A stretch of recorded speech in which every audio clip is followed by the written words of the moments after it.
3, 2, 1. Here we go!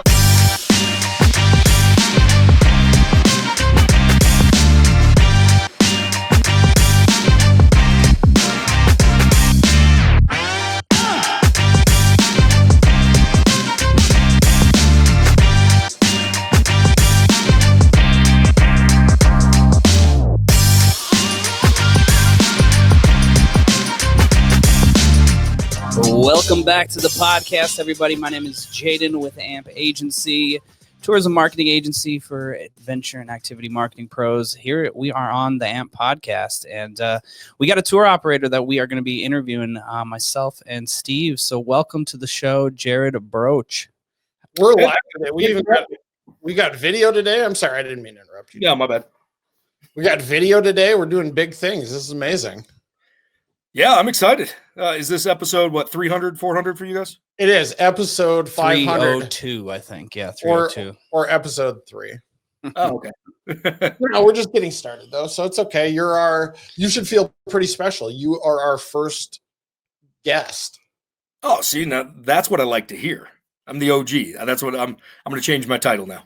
But there's a lot of pressure on you for being the first guest. I mean, you definitely can't let us down. You're going to have to be far more interesting than you are. Okay. Okay. I got a dog that's upstairs. He doesn't speak real well. But, he's pretty funny. If you want me to bring him down, I'll swap out.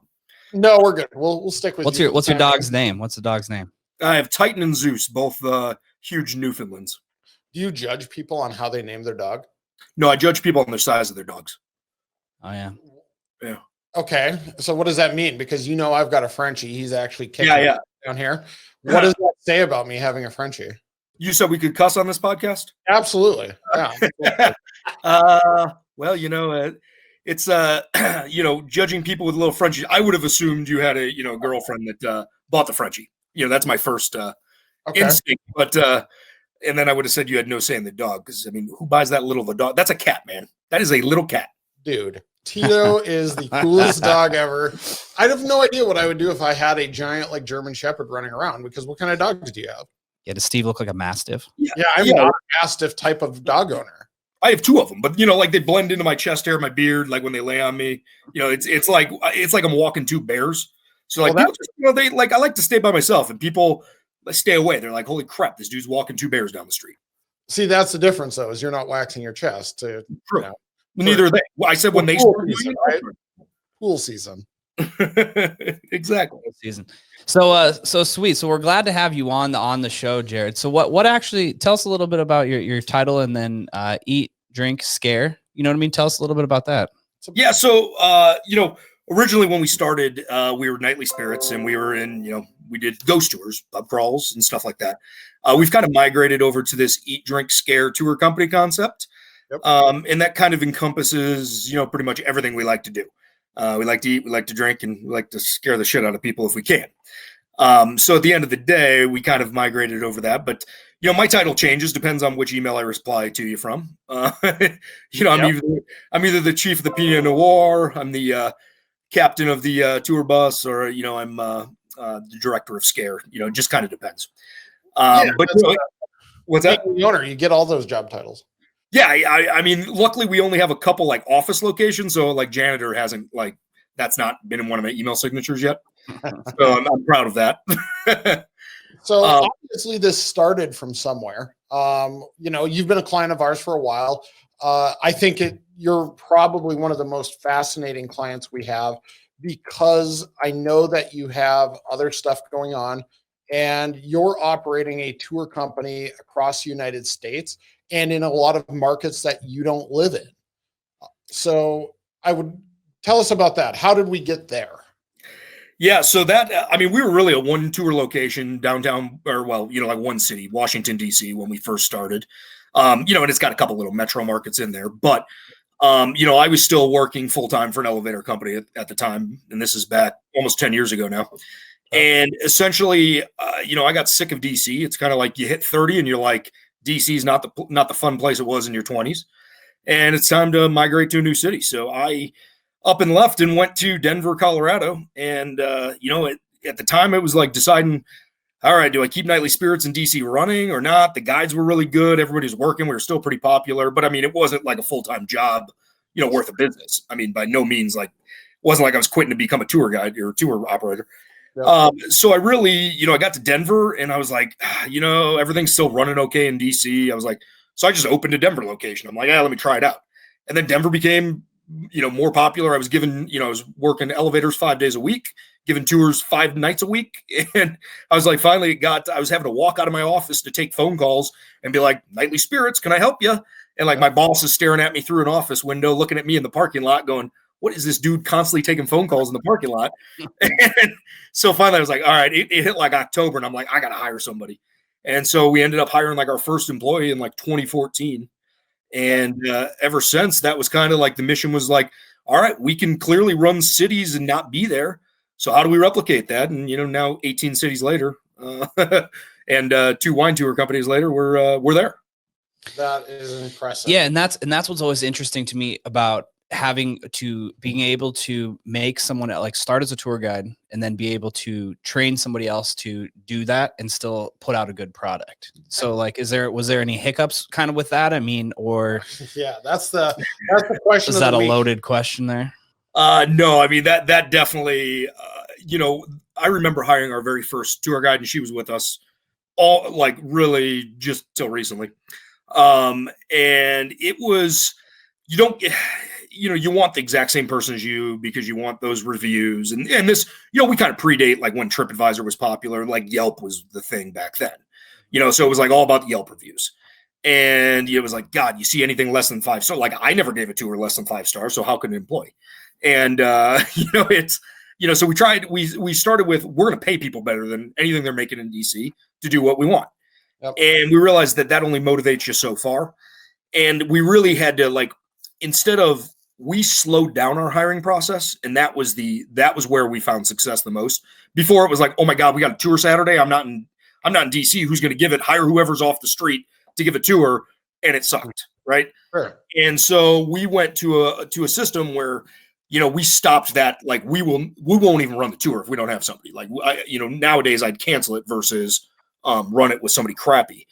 And, that was so we slowed this hiring process down so that we made people go, not jump through hoops, but just kind of extended it out to make sure they were still interested a month after they applied as versus 2 days, because they applied to us and they applied to 50 people and we were just happened to be the ones that called first, So that was kind of one of those key moments where it's like, here's how you bake success. So knowing that on the tour guide side of it, how has your employee retention as far as finding because you are in as many cities as you are, obviously you have better tour guides than others, right? Or some markets probably have a better tour guide than others. How has your employee retention and stickiness been in finding a good tour guide and being able to keep them on? Yeah, I mean, just the nature of our operation is not so much during the day, right? So a lot of people have other jobs and they can work during the day and work for us at night. And it makes a really great, extra side income for them. And if that's what they're wanting, they stay with us a long time. I would say the burnout rate in the first month is relatively like 50-50, like they'll go through training, but it's because our training program is kind of long. And, in the first month they're going to make it. But once they get past that, like first month, maybe 2 months, man, we get down the path and they're with us years. I mean, I literally have we have some people that have worked for us for 7, 8, 9 years now. And they just never changed and again, it depends on the city. In certain cities, we have professional tour guides, right? Sure. And in other cities, nobody has a clue what a tour guide is. And we're training them from scratch of, hey, this is what you do. And it makes a big difference, and we try to promote from within. So if you're a tour guide and we open an operations manager role, we're, 90, now it's 100%, everybody came internally. So, the upward mobility is internal. Gotcha. How many people are there now? All in, how many people do you have? It varies between, it varies between season, but we tend to be somewhere between 75 and 150 employees at any one time. And now they're mostly part-time. Full-time though, we're very very efficient crew. There's really, like actual like salaried staff. There's only 3 of us. Well, and that makes sense. I mean, if you're running at night, it would be all part-time, but I suppose it's hard to predict a lot of times what you need for employees because it's really based off demand. So if in some of these markets, if it's not firing, or as we've been going through the coronavirus, you probably have a ghost crew until things pick back up. Yeah, we try to pay people through the pandemic, at least our key people. We have different programs in place to keep them, on the books and keep them working for us. Certain cities, yeah, I mean, they'll come and go, and they'll Sure. we're a fun job. We like to say, it's not, so even if they go back to work at Trader Joe's, they're coming back to work for us as soon as we reopen because they're like, shit, that was a great night. I literally get paid to be in costume and drink with people. Yeah. So then my question to this is, as we know you've got 2 wine tours. Texas just opened or is just opening as we speak. You've opened your nightly spirits in a lot of different markets. If you had to go back and do it again, what are you doing different? I'm doing better research on the cities we opened. That's for sure. Back when we first would pick a city, it was literally like there. And now it's like it's a little more research. We're looking up a lot of key terms, see the competition. We're just doing a little more due diligence on where people are visiting, what they're doing.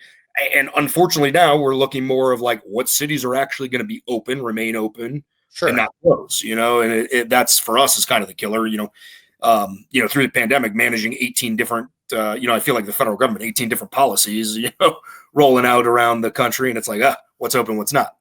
Yeah. You mean you're not just opening up shop in just Florida and Texas because that's the only places that are just open? Yeah. I mean, that's, I honestly, that's what we're only kind of focused on right now. And as things reopen, the whole California totally caught us off guard that they would go back to a complete lockdown. I mean, New York, luckily we've never done business in New York and didn't really until the wine tours. We had no interest in doing business in California or New York, and look where we are. Yeah. I mean, some of that is, I feel like it's without getting too political, to see what's happening in California. Obviously you're not our only client that operates in California. And just seeing how the politics of California or how they do business, it's crippling businesses. It would be very tough for any sort of operator to sit down and choose California as like, this is where I should open up shop because this is going to crush it. Beautiful state. I love it, but man, doing business in California is challenging. Yeah, it's, and we were under contract, you guys know, but literally we're under contract to buy the wine tours, and we bought it, March 13th. And, who would have thought? So, otherwise that would have been put on hold. We wouldn't have ever purchased in California. We may never be in the wine tour business. Sure. Things happen and we're there. And once you're there and you start figuring out how to run things in California, it's actually not quite as difficult as when you're on the outside looking in. But it is definitely, in the current environment, it's more stressful than you like. So I guess let's go down that rabbit hole a little bit of talking about, you've started a wine tour, started out of Temecula.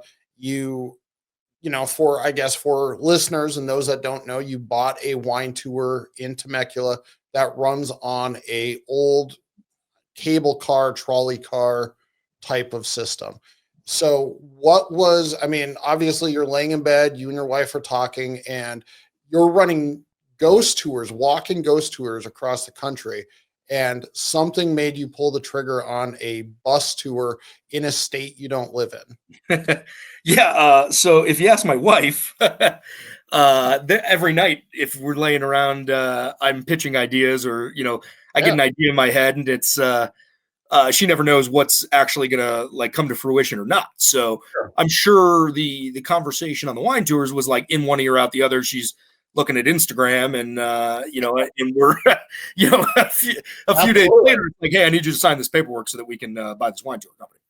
But it was one of those things where wine tours for me, I like as a tourist or something, I like food tours, I like wine tours. I'm not a big beer, like a brewery tour or distillery tour. Like for me, like the magic happens at the wineries. Like they're just gorgeous places to visit. They're, the tour's fun. You meet people, you hang out. It's a more casual day. Like, versus like a brewery tour. It's just that like once you've seen beer made, it's kind of like you don't ever need to see it again.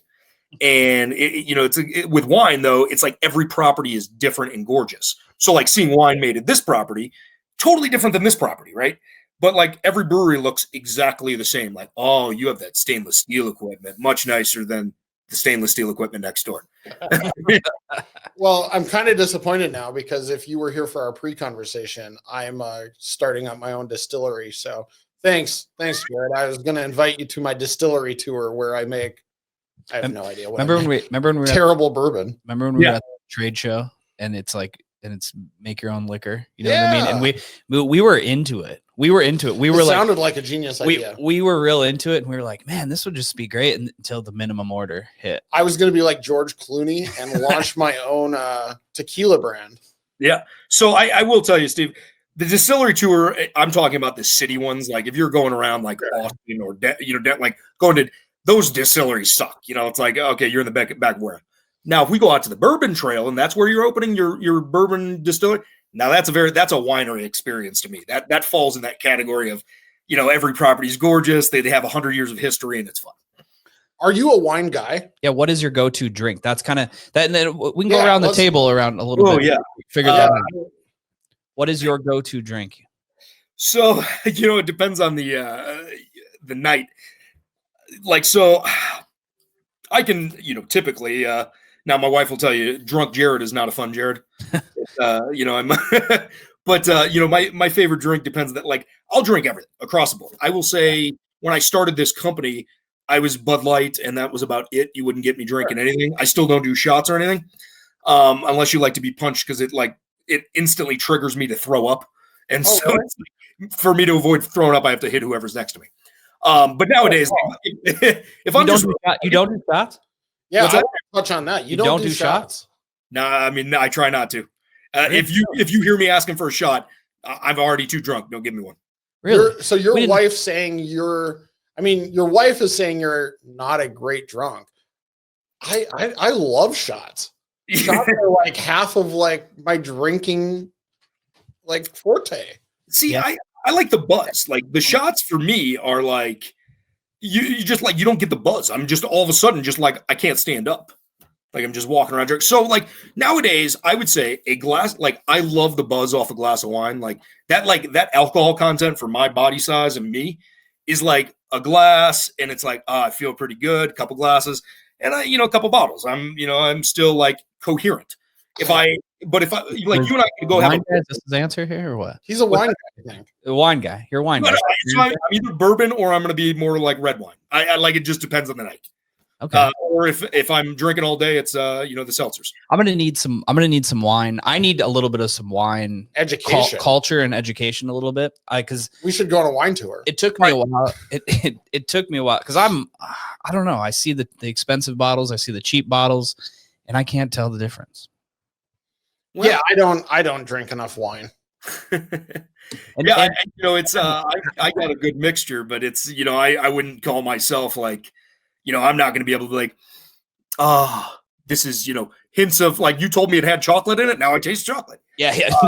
I've always said that same thing. They say the plum and the wood charts. Like, okay, now I taste that because you said that in my head. You weren't destined to be a sommelier. What's that? Am I going to be a sommelier? Yeah, you weren't destined to be a sommelier when you grew up, or? No, I mean, I don't think I have the smell, the taste, the vision for it. Especially, I'm colorblind, so. You could tell me that thing's dark red, and I'd be like, "Yeah, look." Somebody told us that before. I remember that. So this is actually we met like 4 years ago, I think, one time, and I think I went up to you, Jared, and that's even kind of funny of how we started doing and helping you guys out with your marketing is because we met like 4 years ago, and you're like, I'm good, I'm killing the game, So let's talk about that a little bit because I was always interested in because I think you're one of those guys because we've talked about it too of figuring out what it costs to acquire a customer and then being able to spend that again and acquire it more, right? So let's go into that because I think that's a good side of things. Yeah, cost to acquire. Back when you you 4 years ago, that's a lifetime ago for me. That was 14 cities ago. So, for me, it's I outgrew my own capacity was more so, so like, I wouldn't say like I'm a dummy on, SEO or dummy on AdWords or anything like that. Like, could I do it? Yes. Sure. But it requires a ton of time. And, at some point you got to focus like, all right, me bringing my cost down by a nickel or me messing something up and increasing my cost by $2 per person, is that really worth it for me when I can just hammer you guys on, hey man, why is our cost up? Why is that, like now I just get to have an hour phone call and beat you guys up. But, the cost to acquire a customer when your tickets are $25 is a big deal, right? Absolutely. Exactly. A lot of numbers go into there. So, that trying to figure out that number, and it gets even worse as those ticket prices grow. So like a wine tour being $200, holy crap. If it's, you could spend $40-$50 to acquire a customer. And I think that's one of the growing pains to it. We've seen now just between running ads for Nightly Spirits and running ads for the wine tours, it's an entirely different beast because you're entirely right. We can afford to throw some more fuel to the fire on those wine tours because of the price of the ticket. There's a little bit more flexibility to go out and acquire that customer and get them to book with you over the competition versus when we're spending, or, when it's a $30 ticket, we don't have $5, $7 to go get a customer and have it make sense. Yeah. And with that is as an operator, as your budget grows, I think we started this game with, I had no money. I maybe invested a couple grand of my own money to really get this business open but I was doing everything myself, Yep. And now, I think my marketing budget's somewhere in the $250,000 to $350,000 range a year. Yep. So it's changed a lot, but, so I look at it from like, if you're spending that kind of money, like 1% improvement is, a big difference. Yeah, right. Moving that needle. Yeah. So I think that's funny too. So now knowing this and knowing you for a little bit, I am very curious, where do you go from here? Yeah, we're still looking to acquire other operators. I'd love to see like a operator marketplace, like we have, you guys are Tourpreneur or anything like that. And it's, marketer, or tour companies are, I'm big on, I like to acquire versus start fresh. Sure. So, we're still looking to acquire businesses. We're still looking to improve our existing operations, The wine tours are, proving to be when they're open, they're proving to be very successful.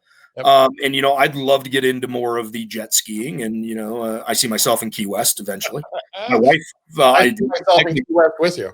Yeah. Likely, my kids and family won't talk to me, but, I'll be that guy that still doesn't wax his chest and I'm still, walking around and giving jet ski tours.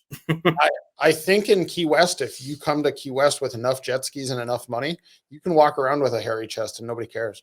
Yeah. My only problem is everybody tells me the jet skis break down all the time. They do. It's true. They absolutely do break down all the time. I keep getting in these businesses where, like, I'm not a maintenance guy. Like, I don't, I can fix my Jeep. But conversation yesterday, which is just so funny about just the different breakage, and you didn't realize that you're going to make money on broken impellers rather than, rather than rentals, actually. You know what I mean? Yeah, I don't doubt it. Fixing stuff, though, I'm with you. I didn't get into the business of any of this stuff to be a repair guy. And quite honestly, had you asked me, I don't know, 5-10 years ago that my daily life would involve looking at SEO and looking at Google AdWords on a daily basis, I also would have probably checked that question as well. Because, man, some days, but you do what you do, right? Yeah, I found myself lately being more IT guy, like fixing laptops and getting our emails working. I don't know, like something changed in 2020 to where like running everybody's email became super complicated and stuff breaks all the freaking time. And it's become really annoying. That's like my worst. I used to I told everybody that like dealing with really crappy Yelpers and like just in some of the crappy bars used to be like the worst part of my job. And I literally have not dealt with a crappy customer in 3 years, probably. Haven't had to give a tour in 2 years. That was one of my questions is when is the last time you actually had to run a tour and talk to customers?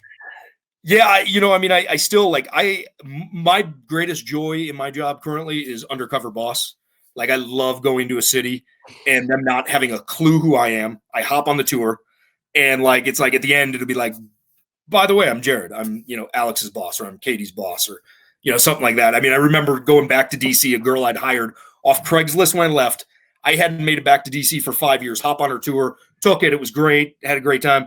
Offered to buy her beer afterwards. And we're talking, and I'm like, and I'm asking the questions like, oh, so how do you like working here? How's your boss? Like, is this place cool? Like, like I'm like grilling her on like, that's a cool thing to do. And, at the end, I was just like, hey, listen, you did a fantastic job. I'll put a good word in with management. And she's like, what? I'm like, yeah. I'll tell Alex you did a good job. And she's like, how do you know Alex? I'm like, oh, I'm Jared, by the way. That's fantastic. That's amazing. Yeah, so I mean, I try not to give tours. We opened a new ghost tour in Denver, I think 2 years ago, and it starts at a distillery, and I was excited, and I was like, I'll do it. And that was the last time. So I actually, something I know about you that I think is funny, right? So you're in the ghost tour business, but you actually are not into ghosts or really believe in them, correct? Yeah, it's one of those things. I've had an experience for sure. We walked into a bar one time in DC dressed as redcoats, where it was known that ghosts of British redcoats smash glasses. And literally my buddy Mark and I walk in, both dressed as redcoats, all the glasses behind the bar, all the glass shelves break. They just, really? Yeah, it was crazy. And so, it's one of these things where it was my expertise when we started, and I had an interest in it. And, I've been on a lot of ghost shows and stuff. And I certainly I'm more of like, show me the proof. I want to see stuff. Like, me too. And if that happens, for sure, I don't disbelieve. But I have staff that works for me that's like full-time ghost hunting, and they love it. And it's just something they like better than me. So I let them, kind of rock with that. Absolutely. I just think, what a funny, it's like owning a wine tour, not liking wine. Yeah. We started as a ghost tour pub crawl. So it wasn't just I wasn't just out there preaching an hour and a half of ghost stories. I loved the bar part of it. And that's basically, where the drinking was far more interesting than the ghost side of it. Yeah. So and trust me, I mean, everybody's like, I'm a believer after 2.5 hours of drinking. Yeah. I believe in a lot more things with a couple drinks in me. What is so did you ever find something in your tours, especially like with the pub crawl tours and stuff like that just ended up it was just a fad that was going on, like a boom during the time of the ghost or something like that? Was there anything like that? I wouldn't say not fads per se, like drinks for our tour. Our tours are built around drinking, and it's amazing, even in good times, how often bars go out of business and stuff like that. So the fads are when we first started, everybody loved Irish bars, right?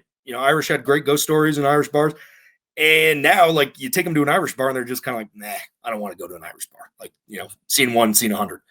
And so not so much fads. I know right now everybody's in these food delivery box business.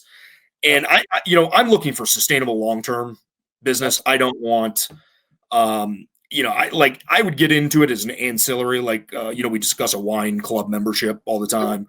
Or we talk about something related to our tours that's sold as ancillary. But I'm not buying into it. You will never find me investing or opening or doing anything with fads. It's if a fad lasts, for sure. I mean, it's great. I was on an airplane a couple days ago, and apparently everybody has Doc Martens on again. And I'm like, shit, I missed it. I just threw mine away from 1999. I wear my Crocs almost every day. Crocs, I'm not wearing them today, but I wear Crocs almost every day. So I'll bite into the whole fad thing. My question for you is, obviously, I know you're pretty vocal on I don't want to call it your opinion, but you talk pretty vocally on the tourism industry, on what's working and where people are going wrong. You and I both have discussed this multiple times. We see a lot of new operators trying to open up shop, and it almost seems like they're getting caught in the weeds. They're getting caught up in bullshit that does not matter to actually the success of their business.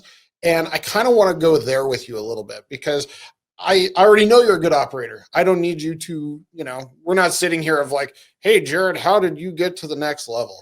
I'm more interested on when we hear and we talk to all these new operators opening up shop. Yeah. Where are you pointing them to go? Like, where's their biggest mistake they're making?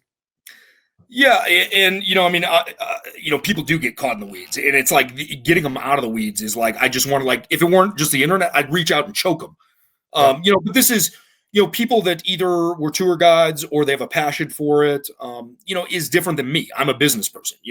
So I look at it from a business perspective of I'm constantly evaluating my business from a long term. Like, I don't look at this as being like I'm going to make 20 grand this year. And I'm going to be, like, how great was that? But I'm, really my wife's supporting, me being a tour guide. That's not how I look at it. So, like, the advice I give people, look at it, from a long-term perspective. And I'm going to start with just our name, Nightly Spirits. Yep. So when we started Nightly Spirits, I mean, the first thing is you don't know what city that is, right? Because we had a goal that if this took off, we were actually, back then, we were going to franchise it. Anymore, we decided to run it all. But the goal was, like, we didn't want to be, like DC pub tour or DC ghost, like, because then you have to have 50 brands. It's really tough to be able to run it and build a business. So, that was the first advice I give everybody. Think of a name that is, not exactly to the city, and that'll help you in the future. And we've been up, that way. Now I don't have to have, like, I have to have 50 wine tour emails because we keep putting the names in them. But, that was one of the things I looked at. Everybody's got booking system questions and stuff like that. The same booking system question. Oh my God, every day.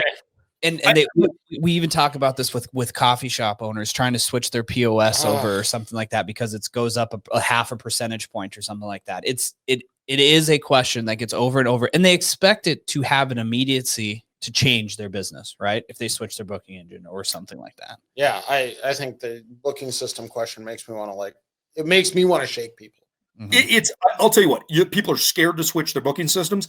I'm not scared to switch. Like, I'm not going to say I'll jump booking systems every other day, but I will make strategic decisions to, like, and listen, that's a technology. It's just like this laptop I'm on. That thing goes out of date. And if they aren't constantly refreshing it and doing stuff, I will switch. If there's features as we grew that we needed and people couldn't provide, and then, maybe 5 years later, they'll provide them. I tried to learn to not burn bridges. That didn't happen with Fair Harbor, but but Fair Harbor, you talk about a great, like, their system's great. I mean, it was strong. It worked well. My staff still cusses at me for switching from Fair Harbor, but you want to know what happened is, we started charging that 6% and keeping it. Yep. And we literally, we doubled in size the year we left Fair Harbor. And it was like, and we cut our costs in half. What that is right there? That is a magical unicorn harp right there. Did you hear that or what? I mean, play it. What? I mean, even when you laid back, you must have a light in your ceiling. It shined down on you. It was a little bit like magical, right there. Yeah. See, and that's what I like to point out on this podcast. We're trying to point out moments or magical thoughts, not the magical thoughts, but just great ideas. Exactly what you just said was a aha moment to some of the people when they're talking about charging more or raising the pricing of their tour price or charging or keeping the 6%. I mean, that's an interesting point to your business growth. Yeah.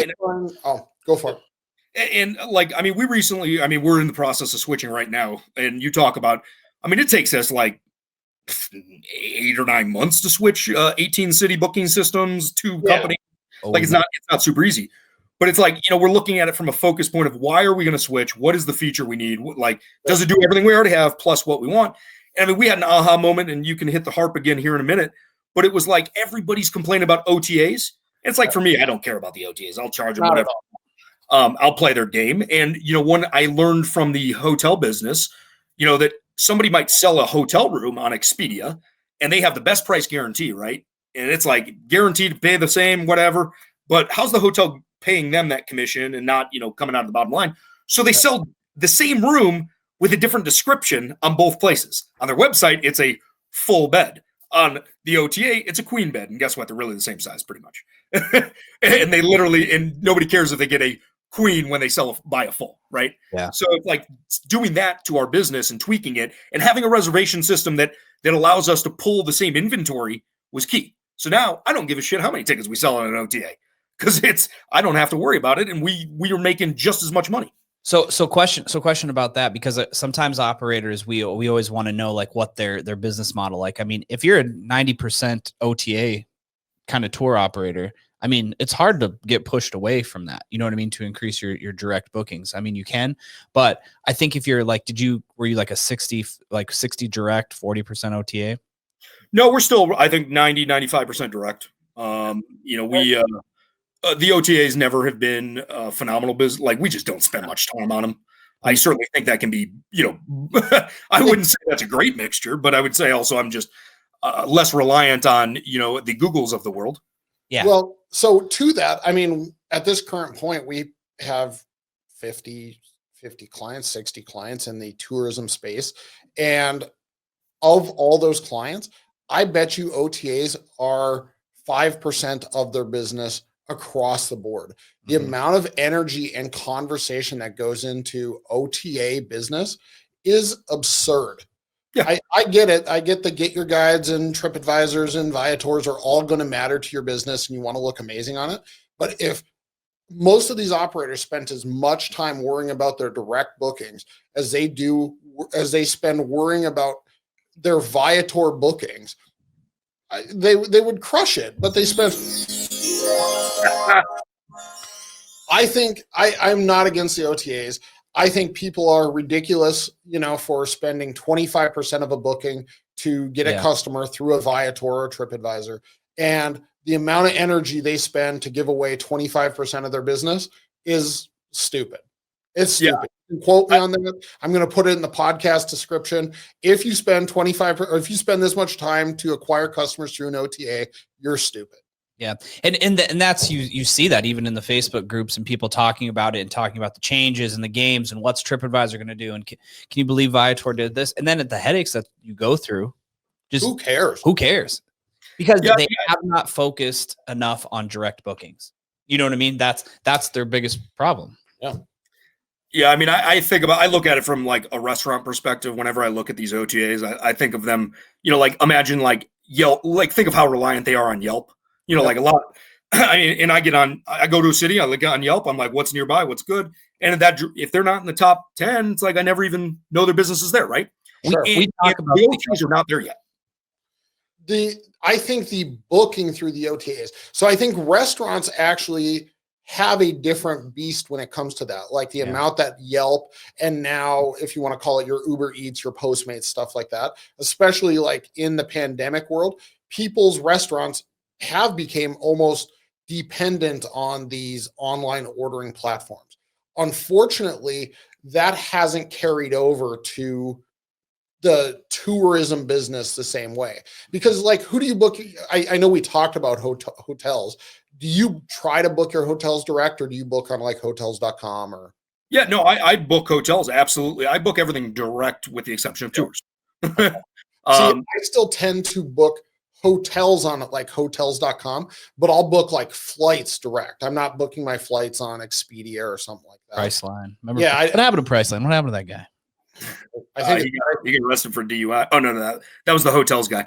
Whatever it was one of those guys. But yeah, like the hotels, like if you book direct, like if you stay enough at a hotel, and like we have like our actual corporate card, a Marriott corporate card. Yeah, so I get points. What's that? Your Bonvoy points. Yeah, I've got like 2 million of these things. Yeah. So, I'm looking for a nice Bora Bora vacation here soon. But, airlines, hotels, it's their reward system that keeps you booking direct. There's like, how's Expedia going to have a great reward system for tour operators when they're getting 25% of the bill? Yeah. And we're all like, I'm not going to accept a Expedia reward gift certificate that'll pay me out in 60 days. To let somebody who's booked a bunch of tours. And don't get me wrong, I book tours through Viator or TripAdvisor or Get Your Guide and stuff like that. And it's more of a like, not that I don't trust operators. I don't know if they have policies quite in place to protect my privacy. And I don't necessarily want them having it's a couple things. If I see somebody rocking Fair Harbor, I absolutely won't even book their tour. But but in general, I will. I think you're biased on this. I think you're biased on that one. I was about to bias. That was a Yeah, bias moment there. you're pretty biased on that No, one. I mean, I literally booked a wine tour the other night. Yep. And I went to their website. I was going to book it direct totally. And then it was like 6% booking fee from Fair Harbor. And I'm like, off to Vider I go. That's fantastic. so why I can't bust your balls too much about that. That's funny, but Why that? oh We won't get into that one, but circling back a little bit on that, these tour guides, because I had a reply to an email this morning too that was kind of similar stupid type email. And I think a lot of tour operators love looking at their business from 5 feet away. Mhm. They're concerned about like the bookings that are happening today, maybe what's happening tomorrow, but they are not stepping back from 100 feet away and looking at looking at their website, looking at how they're acquiring customers, looking at how spring is going to set up for them, looking at like what this summer is going to mean to them, because they're stuck in who's running the tour on Saturday. Mm-hmm. And that it's hard to tell a business owner that I need you to step back from your business to at least the 50-foot line. And we need to approach this in a much bigger, less in the weeds fashion. I guess I don't know how to explain that, but they're so just stuck on like the nuts and bolts of it. Yeah, and that's some people that just won't release. Like if you don't have employees, that's one of those things. If you're still doing everything, you're in the weeds, right? Yeah. When you have employees, it makes it very easy to kind of step back. And I wouldn't say that like I'm not sitting at 10,000 feet. Me personally, I literally see every single booking come through in a live feed, pops up on my watch, pops up on my phone. Everybody, I mean, I'm talking hundreds of thousands of, bookings. Yep. And I'm seeing those every day, like, my phone dinging all the time. And my staff will tell you they never know which, like, all of a sudden I'll grab one and be like, what is this? And like, I'll be like, I didn't know we were running tours in this, because I don't necessarily know the day to day, but or I'll see something that's like 47 people and I'll be like, hey, what the hell is this? Like, how did they book this direct? Or something. And they'll be like, oh no, we sent them a link. Like, so I try to stand back, but yeah, it's, you gotta like, I like to cover or say I'm more like a drone. And I think people, if they take you can get very close in a drone, right? I can hover and I got to avoid the branches and stuff, but I can zoom back up and be like, I'm gone. I'm out of the weeds, and you have to have that mobility to be able to run things. Otherwise you're going to drive your staff crazy, your tour guide's crazy. Nobody's going to want to work for you. You just can't do that. Right. And it's like, when you look at like a marketing perspective and you look at like the entire business, how can you be in every little nut and bolt? It just doesn't work. So to that, do you think that becomes significantly easier once you made the decision to go to multiple locations? So, and to that, a long time ago, I heard a saying, or I was told a saying, that if you open one Subway, you're buying yourself a job. And if you open 10 Subways, you're buying yourself entrepreneurship, right? You're buying yourself this opportunity. One Subway, you're making sandwiches every day and you're cleaning toilets. 10 Subways, you're envisioning how to grow your brand and grow your company. Subway's brand. Or Subway's. Subway's brand. But do you think that in order for people to get, to back up from their business, the only way to do that is to start thinking of like, hey, do we open a wine tour? Do we open another tour? Do we expand to a new market? Yeah. I think of it like this. It's, you got to look at what you're doing right now. So if you're running a walking tour or historic downtown and you're doing that tour and it's great and it's bringing in, $100,000 a year and you're like, this is amazing. By the time you've paid all your expenses, you have a few tour guides, you're making 40 or 50 grand, and you got to look at it. Like, I look at it from, okay, can I make this single tour bigger? Can I get this to scale? And if I can't, if I'm like, man, I'm like, I remember looking at this from Nightly Spirits. We had a downtown DC tour, and we're like, shoot, this is awesome. We're going to open Capitol Hill. We're going to open Georgetown. We're going to open Alexandria. And now we got 4 ghost tours in the same city. And you know what happened? We had 4 bookings, one person in every location, at different nights. And it was like, now we're trying to run 4 tours and we just cannibalized ourselves, right? Sure. So, but like somebody that books a ghost tour at night maybe wants a food tour during the day, right? So, we look at, what can you do to expand, to be able to scale is what I look at.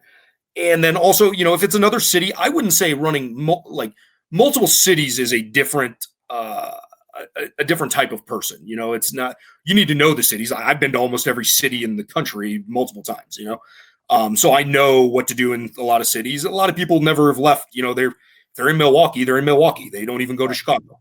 And so looking at it from that perspective is like, all right, what you got to look at what's the number you need to where this is, as you say, it's an entrepreneur, it's a business, right? It's a, if you can take vacation. Like, what does the business fall apart if you take 2 weeks of vacation?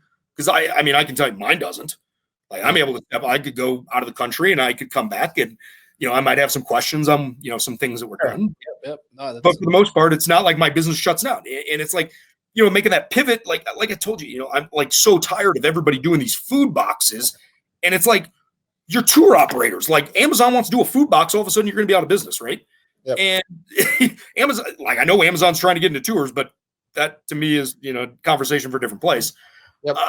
It's like you can pivot some point, but hey, nobody's coming to DC to book a tour. I would, and if I was in DC and I was like, I can't run tours, I'd be like, all right, where else can I go? And I'd head up to Baltimore. It's close. Philly's close. Maybe I'll just run, a few different tours or, head down to, some parts of Virginia. So my pivot is like, I want to pivot in the industry. I don't necessarily want to pivot to a different, something I'm not experienced in. Yeah, absolutely. That's good. That makes sense. That's a very, very good point there.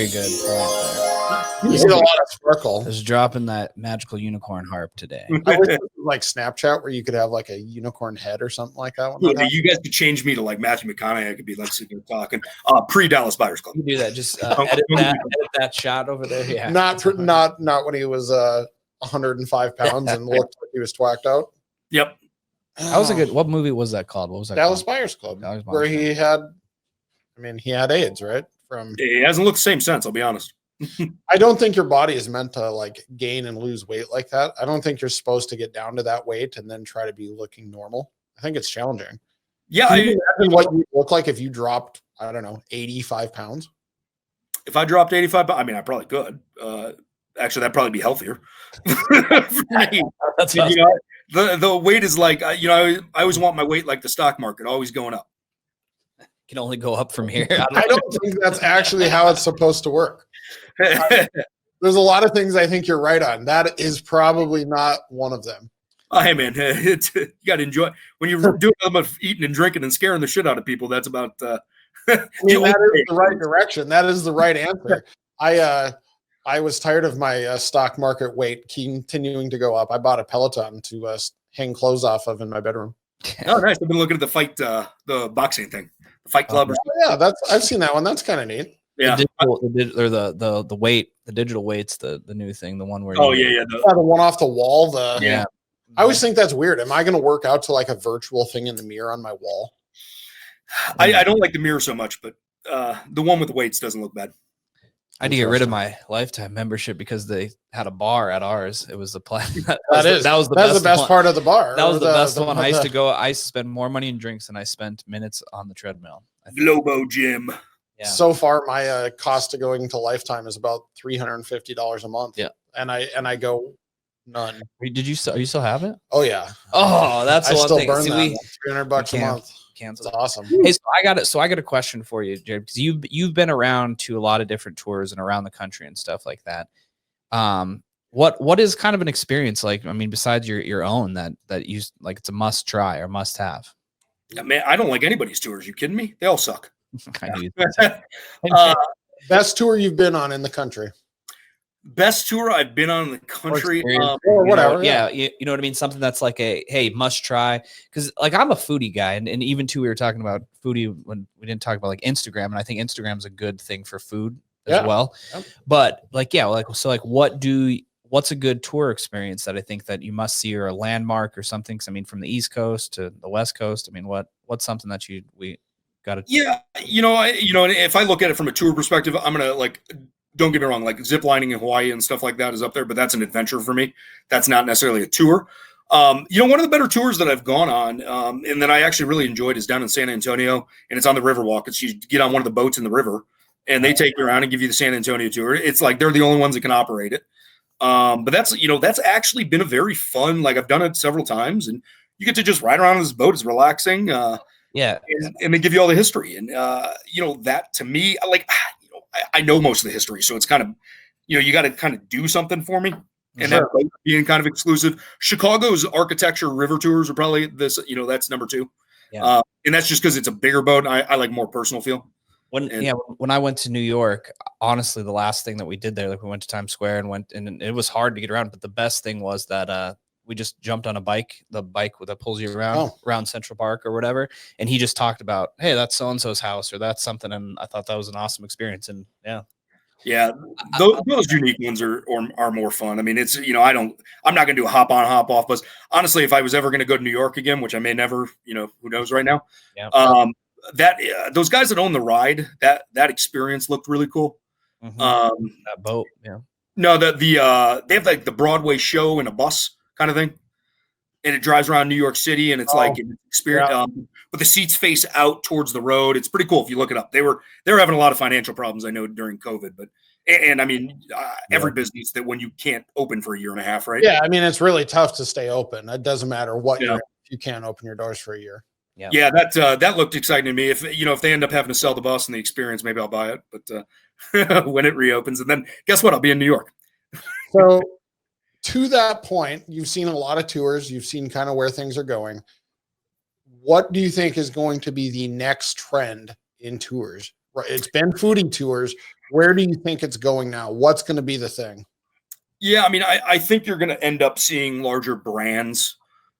People are going to kind of go away from, I think, the very small mom and pop. Like the mom and pops have just made it very difficult to like I won't book a tour if I can't book it and know I'm confirmed, right? Like I want to know, like instant gratification. Like I don't want to be like, oh, are they going to confirm my reservation or not? Like so what's going to happen when like food? Like I always look at it from the food tour perspective. What happens if Yelp or Eater decides to partner with somebody that's like now they're Eater food tours in 18 cities or something like that, or there's Yelp food tour? Like, are you going to really choose Gloria's Las Vegas food tour over Yelp's 5-star rated Yelp food tour that knows the best? And so I think you're going to see branding. I think you're going to see consolidation, because I think you're going to see investment coming in where there has been no investment in operators. Yep. Yeah, we talked about, I mean, before COVID. So, I mean, remember when Airbnb experiences, kind of dropped, and that was kind of the biggest thing. And a lot of people were like, make pasta with grandma in Italy. You know what I mean? Like that was an example, but I thought that was a great example. And I could see that actually scaling and a bigger brand like Yelp or something like that doing that. But do people like still the support local side of things? I mean, that's the scary part. It gets preached pretty hard is support local, support your local business. But yeah, I mean, I think so. I travel all the time. And, I know a lot of business travelers. You're staying in a hotel, you're doing something like if you're not a pre-planner and you've got like every day planned or having something like that. I mean, how often do you eat at a chain restaurant when you travel? I try not to. I try not to eat at a chain restaurant now. Well, I can tell you it's almost unavoidable. Like, I mean, that's the exact reason there's still McDonald's in every major city. We went to Waffle House when we were in Florida. That was a good experience, though. Yeah, Waffle House. I don't.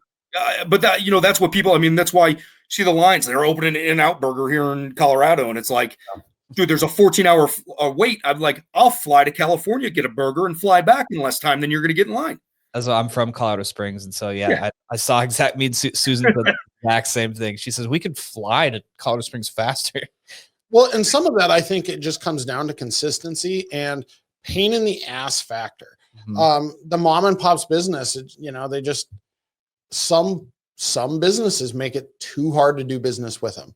Yep. If there's and now in today's world where everything is Amazon next day delivery, or you can have, you can drive through a restaurant or have it easily delivered to your house, you're not going to go jump through hoops to go do anything. There's no reason.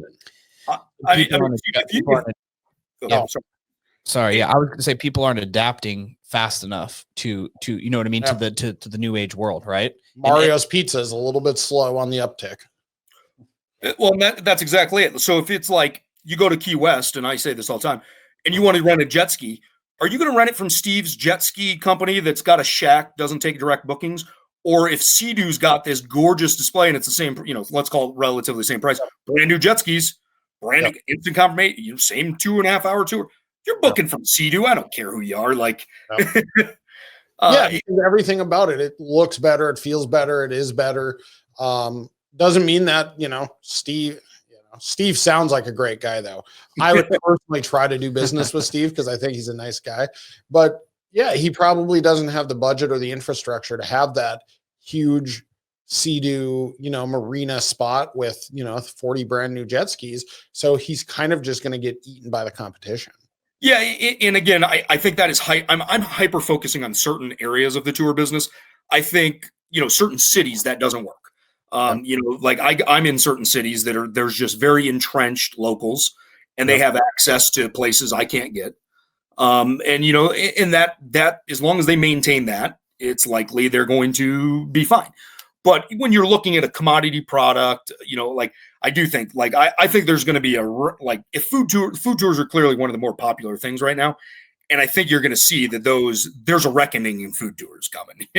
I mean, these restaurants being able to get better deals, like they're going to have partner restaurants with these big restaurant groups. It's like, hey, partner with my Eater food tour, and on top of that, you get featured in Eater magazine. You get featured in Eater email blog. Like just imagine like how well they can brand that. And I would take an Eater food tour all day.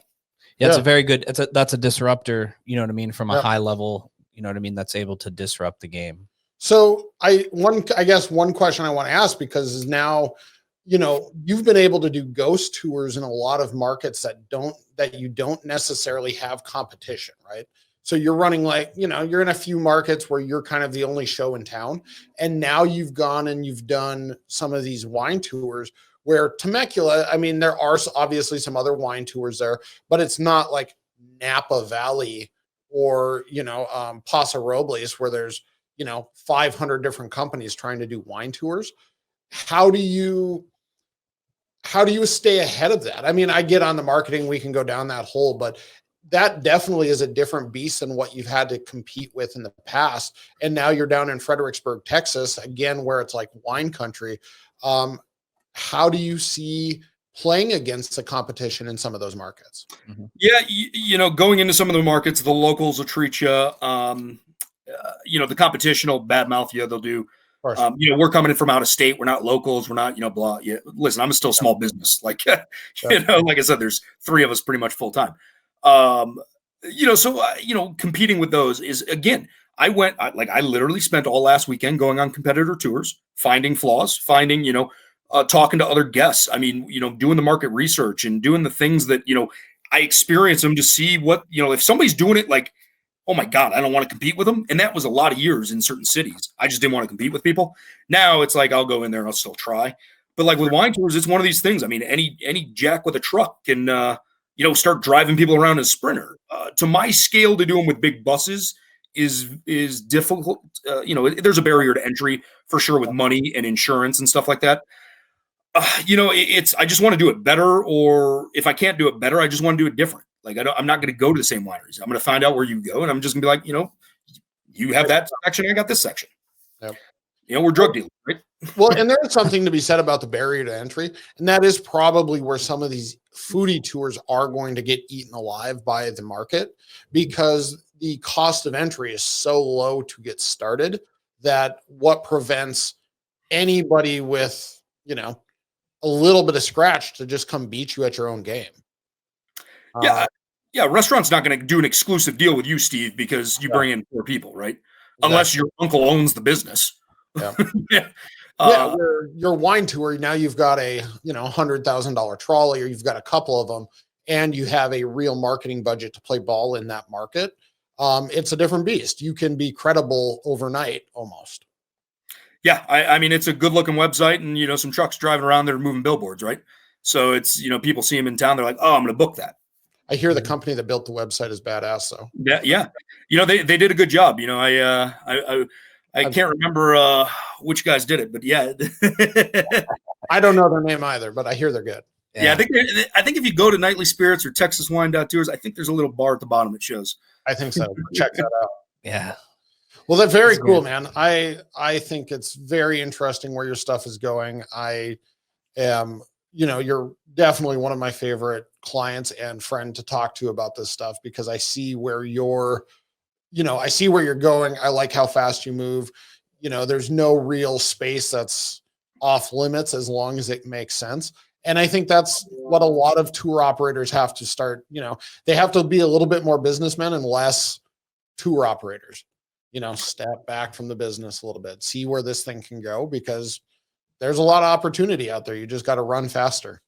Yeah. Yeah. It's my old boss said, never be the slowest gazelle. Yeah. No shit, huh?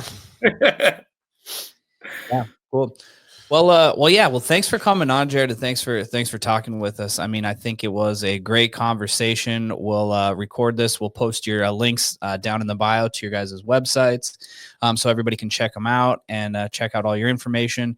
If you need anything more from us, just let us know. And thanks for talking. And that's gonna be it. I think we're wrapping it up, right? I think so. Unless, do you have anything insightful to say?